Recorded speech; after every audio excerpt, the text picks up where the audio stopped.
Former South Sudan Vice President Riek Machar defends his declaration of war against the government of President Salva Kiir. He spoke to VOA. In a fiery speech, First Lady Michelle Obama takes on Republican presidential nominee Donald Trump. And the Nobel Committee bestows the Literature Prize to an American music legend. Does this mean that the times they are a-changin'? Africa 54 starts right now. Good evening and welcome. I'm Vincent Makori. This is Africa 54. Now we begin in South Sudan, where tensions remain high as clashes between government forces and rebel groups continue in parts of the country, raising concerns about a return to all-out conflict. Opposition leader Riek Machar, who fled the capital Juba in July, is now in South Africa to receive medical treatment. Machar initially traveled through the bush from South Sudan to Democratic Republic of Congo, sustaining a leg injury on the way after an aide said his group had been pursued by forces loyal to his rival President Salva Kiir. In September, Mr. Machar and his group, SPLM-IO, declared war on the Salva Kiir government. John Tanzer, host of VOA's South Sudan In Focus radio program, reached Machar by phone in Johannesburg. The partners to the peace agreement, including the members of the IGAD Plus, have issued a statement denouncing that option you are looking for, where you said you want to change the regime by force. They are denouncing that, saying South Sudan does not need war. South Sudan needs a peaceful dialogue. How do you react to that? I believe that these are double standards. There is war going on in South Sudan since the 8th of July. They all know it. I'm not starting a new war. It was started by Salva before that. I am surprised when they don't read the things correctly. They should read things correctly. There is war in South Sudan. The fact that President Salva appointed Taban, who is a conspirator with him, as first vice president, doesn't stop the war. The SPLA-IO has been there, and the SPLA has been fighting the SPLA-IO. They all know that. If I, as a first vice president, would be pursued by ground forces and by air, what is the intention?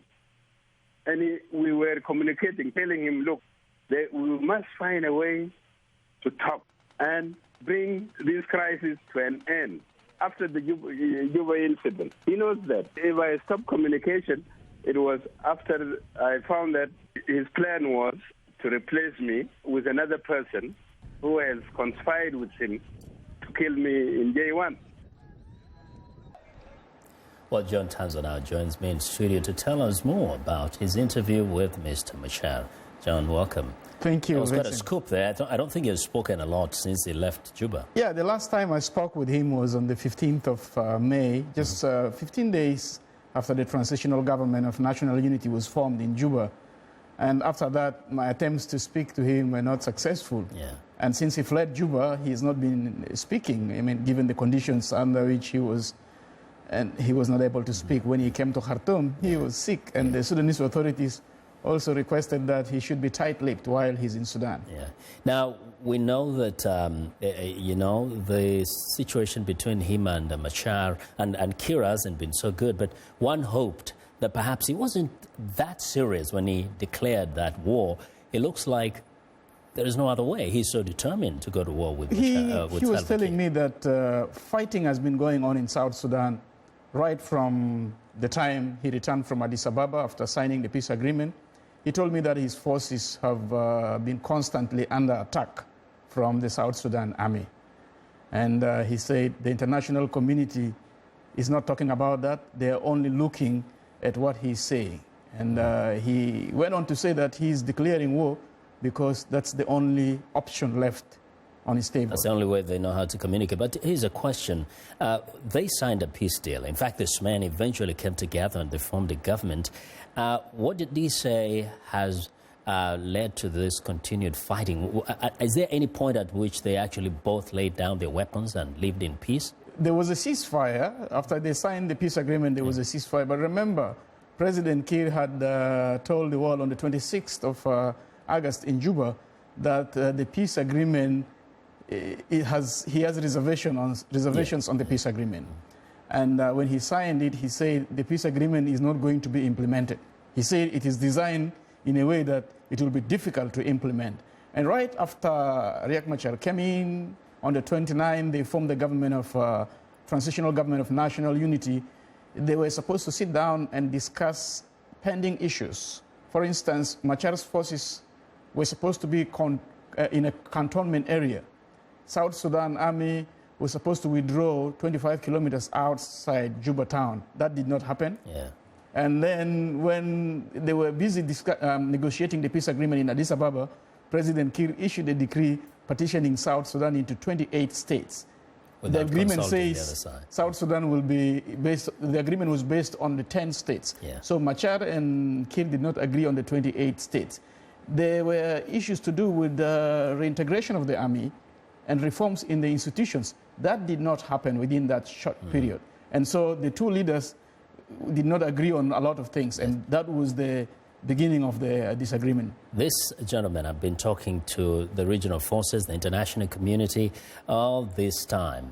Now, what is it that Machar says could be done to avoid war? I mean, has he explored every possibility? Well, talking to him yesterday, he said his option number one is to implement the peace agreement. And he went on to say, in the event that President Kiir does not want to implement the peace agreement, then he will declare war on the government and possibly change it. Is he open to like a dialogue, yet again with Mr. Kiir? Yes, he said the Troika countries, the IGAD countries, the African Union and the UN that came with an idea of a regional protection force should create a forum for dialogue for other political forces in the country to discuss what happened in Juba, why and how, so that they can come to an end to this stalemate. All right, so now the ball is on Mr. Kiir's government. John, thank you very much for sharing My pleasure. Your interview with us. My pleasure. That's John Tanza. He's the host of VOA's South Sudan In Focus radio program here at the Voice of America. Now, Kenya plans to shut the Dadaab refugee camp by the end of the year. The camp is home to nearly 300,000 people, mostly from Somalia. Kenya, which says it needs to close the camp due to security concerns, has agreed along with Somalia and the UN Refugee Agency to a policy of voluntary repatriations. But the plan is already hitting some snags. VOA continues its look at the issue with this report from Jason Patton-Kin in Kismayo, where returnees from Dadaab say things aren't as good as they had hoped. In the last year, over 16,000 refugees from Dadaab have come to Kismayo in Somalia's Jubaland region. Some say they chose to leave because aid groups have cut rations. But once in the city, those without family to take them in have found themselves living in overcrowded camps. Hubi Abdullahi Aden spent 25 years in Dadaab. She says she regrets returning to Somalia. We were promised a lot of things. There would be a house, and we'd be provided with the basics. Now there's no toilet, there's no water, there's no house. The promises that were made by the UN for education, health, job creation, anything that would move our lives forward, were not fulfilled. Aden's main concern is education for her 7 children, 6 of whom were born in Kenya. She says Kismayo has no good schools available for them. I would like to go back to Kenya, to take them back to the school, but the situation does not allow me. The problem is Kismayo's already overtaxed public services can't absorb returnees from Kenya. The relatively peaceful city already hosts 40,000 internally displaced people who have fled war and drought in Somalia. More continue to arrive every day. Awis Ahmed Abdi, a health worker for the American Refugee Council, which runs clinics in the camps, says the group isn't equipped to treat the returnees too. Every day, the population is increasing from the returnees, and the needs also increases the same. Sometimes in a day, almost maybe over 100 patients turn up for this consultation per day. So the need will be more than what it was required. For now, the government in Kismayo has suspended more returns until the international community and Somalia's government meet the needs of the people already in the IDP camps. But Ahmed Mohamed Abukar, chairman of the returned refugees in Kismayo, says Kenya must also stop trying to close Dadaab. To the Kenyan government, to be honest, we're thankful. We're requesting, as your brothers and your neighbors, that you have taken care of us for over 20 years, but you don't end an old relationship in a shameful way. Please take care of the refugees the way you did before until our government has put its feet out on the ground. But for returnees, going back does not appear to be an option. Jason Patinkin for VOA News, Kismayo. Well, Egyptian President Abdel Fattah al-Sisi has denied Ethiopian accusations that his country was supporting the opposition after a wave of violent protests that left hundreds dead. Ethiopia accused elements in Eritrea, Egypt and elsewhere on Monday of being behind protests over land grabs and human rights that prompted the government to declare a state of emergency. The unrest has cast a shadow over Ethiopia, and the government faces criticism at home and abroad over its authoritarian approach. Our forces unleashed in Ethiopia that deserve to be addressed. The country has a need to continue to move forward on expanding and strengthening its democracy and improving its human rights performance. If it continues to face insecurity and instability in various parts of the country, it will undermine the country's enormous progress in the economic and social areas that it has experienced. Well, Ambassador Johnny Carson is former U.S. Assistant Secretary of State for African Affairs.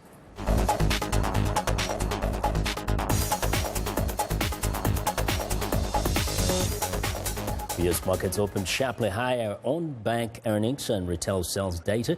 Traders are now pricing in an interest rate hike. For more on the impact on Africa, business correspondent Jill Malandrino reports from New York. Good afternoon from the NASDAQ market site. I'm Jill Malandrino. All three major averages in the U.S. are trading higher on strong retail sales data and really good bank earnings out of J.P. Morgan and Citigroup.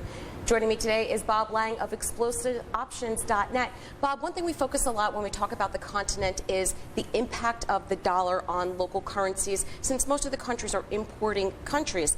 Should we get that rate hike, and there's about a 70% chance that we will in December, how would that impact the dollar and how would that inherently impact local currency? Well, we should see the dollar rise when the interest rates go up, much like it did last year in December of 2015. We saw the dollar take off to the upside in front of that rate hike, but then also follow on and go up much higher. And we did see some data in the first quarter of 2016 that showed that exports from other countries actually rose with that stronger dollar. So that makes sense. And when we see a stronger dollar, that puts some pressure on U.S. companies on their exporting as well too. So a weaker dollar actually is better for exports, but a stronger dollar for U.S. companies is actually very, very poor. So how would that impact a country like Nigeria, for example, that is a majority importer? The weaker dollar would be beneficial. Correct. To their economy. That's correct. Yeah, but then, of course, Nigeria is also a big exporter of crude oil as well, too, right? So we saw crude oil have a big rally in 2016. Already, I think it's up close to 55%. So I'm sure that they're benefiting by a stable and stronger dollar over the year of 2016 than they would with the dollar coming down. Because, crude oil is really tied into currencies as well, too. So when crude oil, for instance, like Nigeria, is going higher with the stronger dollar, right, that's definitely a benefit for their exports. And finally, to the consumer, a stronger dollar with. If we get a weaker dollar, should we get the interest rate hike, that would be good for local currency because they'd have more purchasing power. That's correct. Yeah, those currencies are going to rise versus the rest of the other basket of currencies in the around the world. And yes, that's definitely much more beneficial for the local currencies. And real quickly, since we have you at the NASDAQ all the way in from California, in a quick 15 seconds, what's your outlook for the remainder of 2016 for the U.S. markets? For 2016 U.S. markets, I think it's going to be pretty volatile, but I do think that we have some upside, probably 3 to 5% 1% more upside in the S&P 500 and the Dow Industrials. Okay, thanks very much, Bob. Thank you, From Jill. the NASDAQ market site in Times Square, New York City, I'm Jill Malandrino. U.S. First Lady Michelle Obama told Clinton supporters in the northeastern U.S. state of New Hampshire that Republican presidential candidate Donald Trump's comments on women could not be dismissed as just another disturbing footnote in a sad election season. This was not just a lewd conversation. This wasn't just locker room banter. This was a powerful individual speaking freely and openly about sexually predatory behavior and actually bragging about kissing and groping women, using language so obscene that many of us were worried about our children hearing it when we turn on the TV. During a rally for Democratic presidential candidate Hillary Clinton in Manchester, the First Lady said Trump's words have shaken her to the core. The shameful comments about our bodies, the disrespect of our ambitions and intellect, the belief that you can do anything you want to a woman, it is cruel. It's frightening. And the truth is, it hurts. In interviews with the New York Times Wednesday, two women accused Trump of allegedly touching them inappropriately, claims a Republican nominee spokesman called fiction. The report was followed by a stream of similar allegations from several other women, putting more pressure on Trump as he lags Clinton in national opinion polls. The campaign was already struggling to contain a crisis after a video surfaced last week showing the candidate bragging in 2005 about groping women and making unwanted sexual advances. Trump's campaign released a letter his lawyer sent to the newspaper demanding the news organization retract the story, calling it libelous and threatening legal action if it did not comply. An opinion poll showed 1 in 5 Republicans thought Trump's comments about groping women disqualified him from the presidency. The poll also showed him 8 points behind Clinton among likely voters. Well, we want to know what you think about Africa 54 and the stories we covered. Join the conversation on Facebook. The address is Africa54. And check out our headlines 24/7 on voaafrica.com. Find me on Twitter at VOA Vince Makori. Coming up, the music of Mali with Mamadou Kelly and his group, Van Kaina. Stay with us.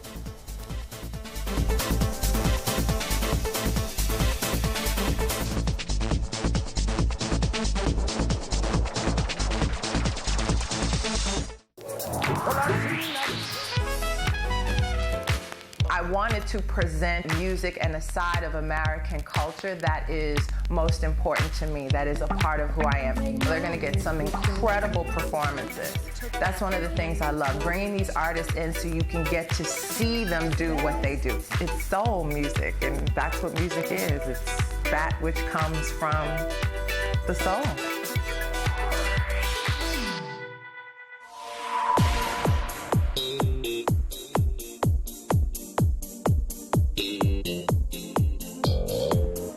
Welcome back. It's Music Makers time, and today we bring back Mamadou Kelly and his group Van Kaina. Now, they were recently hosted by Music Time in Africa, Africa's Heather Maxwell, and she is here to tell us more about them. Welcome, Heather. Thank you. Yes. So this is a group that we've seen before. Yes, about 3 years ago. Yeah, we featured them. Yes, we did. They're back in Washington. Yep. What brings them here? They were back on another tour for the release of their second album called Jamila. Jamila. Yes. Sounds like a name. Perhaps it means something else. It means beautiful woman, actually. Oh, really? Yeah. Yeah, that's cool. Yeah. And they had time with you in the studio. They performed. So anything you could tell us about the song we're just about to watch? Well, the song is called Ne parle tout ce qu'on voit in French. In English, what it means is don't say everything that you see. Mm-hmm. That's a proverb. Don't say everything. Yeah, don't sometimes say everything. It's better just sometimes to it keep backfires. Exactly. So let's see how they bring that out in the song when they were performing in your studios. There we go.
fabulous. Now, it sounds really, really authentic Malian music. And so you can just share with us why such guys actually persist with this kind of music when other people, especially the younger generation, are kind of moving on to some other things. I think a lot of it is the love they have for their tradition. It's a regional music. Yeah. It's from the northern part of Mali in the desert. And actually, the term desert blues was coined based on this kind of music that became known to the world by Ali Farka Touré, the late Ali Farka Touré. And so it's a long tradition. It's music that's made in northern Mali. It makes sense to the environment, to the pace of life. And people, they love their music. They would never let this go. Yeah, I mean, it's kind of music you wish you could find in most of the African countries, because in many others it is kind of disappearing because the younger generation are overwhelming this with the new, hip-hop and really more... True. There is a big hip-hop, sector in Bamako, but mostly among young people. Yeah. But these musicians, they also have apprentices, and they I don't know, Mali's always had a really strong music tradition. They keep the tradition going. Yeah. Thank you very much, Heather, for sharing this with us. My pleasure. Yes. Well, and that's Heather Maxwell. And now to learn more about Heather Maxwell herself and our VOA radio show, you want to visit Facebook and type in the keywords Music Time in Africa. You can see what time our program can be heard in your area and get more information about some of our featured artists. Well, it's time now for a short break. Still to come on Africa 54. An American music icon is awarded a Nobel Prize, and it seems like everyone has something to say about it. We'll be right back.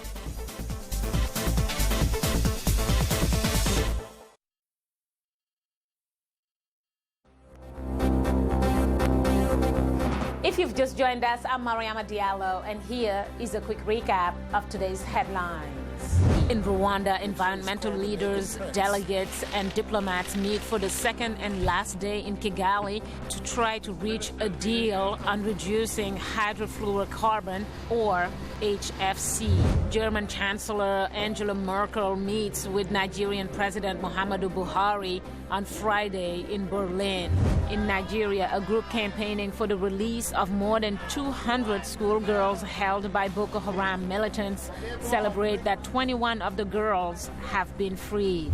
Finally, in Rwanda, medical delivery drones take flight over the country, in the first instance delivering batches of blood to 21 clinics. That's all for today. Thanks for watching. We'll see you next time.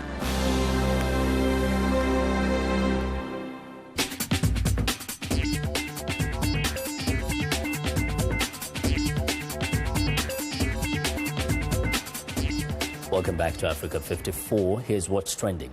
Can you remember the last time the Nobel Prize for Literature kicked up controversy? Now, the announcement that iconic singer-songwriter Bob Dylan had been awarded the prestigious prize set off a firestorm of reaction on social media, with fans celebrating while critics debated whether a songwriter deserved a prize for literature. Dylan was awarded the prize for having created new poetic expressions within the American song tradition. The debate over whether Dylan is a songwriter or a poet has been going on for decades. In the past, Dylan himself has rejected both labels. He is the first American to win the prize since 1993. Well, next up, greasy fire treats are usually one of the highlights of going to a yearly fair in the United States. Now, the man who became famous for his decadent deep-fried creations has opened a restaurant in Texas that serves them all year round. The aptly named State Fair treats features gooey and greasy offerings like cookie fries or deep-fried cookie dough shaped like crinkle-cut potatoes. Another favorite is the Texas Blue Bonnet, which is a blueberry scone that is stuffed with white chocolate and blueberries, deep-fried, then topped with more chocolate and whipped cream. Well, and finally, the final trailer for Rogue One, a Star Wars story, has been released. Rogue One is set just before 1997 Star Wars Episode 4, A New Hope. In the new film, the Jedis are all but extinct, the Old Republic is in turmoil, and the threat of the Death Star is looming. Darth Vader also makes a brief appearance in the trailer, though It is not yet known how much screen time the legendary villain has. What is known is that Vader will once again be voiced by veteran actor James Earl Jones. The movie hits theaters in December, and that is what is trending today. Well, and that's our show for today. Now be sure to watch Africa 54 on our website at voaafrica.com. For more news, tune in to VOA's evening radio show, Africa News Tonight at 1800 UTC, and in the mornings to Daybreak Africa between 0300 and 0600 UTC. That is Monday through Friday. Thanks a lot for watching. From all of us in Washington, have a good night.